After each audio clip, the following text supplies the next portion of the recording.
Labą dieną, mano vardas Ana ir aš norėčiau pasakyti apie korepetitorių Vincą Andriušį, su kuriuo aš susidūriau dar prieš porą-trejetą metų ir būtent mes pradėjom kalbėti apie fiziką, o fizika buvo mano didžiausia problema mokykloje. Ta prasme, aš mokinausi beveik 10, o iš fizikos turėjau 6. Tiesa, lygiai A++, nu, ta prasme, čia pats sustiprintas lygmuo, bet iš tų 6-5 niekaip neišlipdavo. Ir net mes turėjom su klasiokais tokį tarpusavį susitarimą, kad aš už juos rašau rašinėlius literatūros pamokoms, o jie už mane sprendžia fizikos užduotis.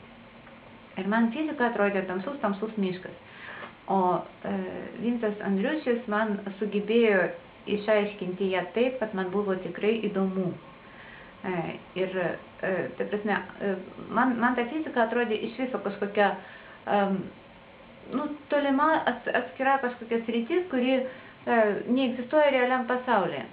O jis sugebėjo ją man išaiškinti taip, kad aš ją susiejau su realiais gyvenimo reiškiniais, su realybė, su tikrovė, su tam tikrais dėsniais, kurie ne tik apčiuopiamam pasaulyje galioja, o ir šiaip galioja visur ir visada.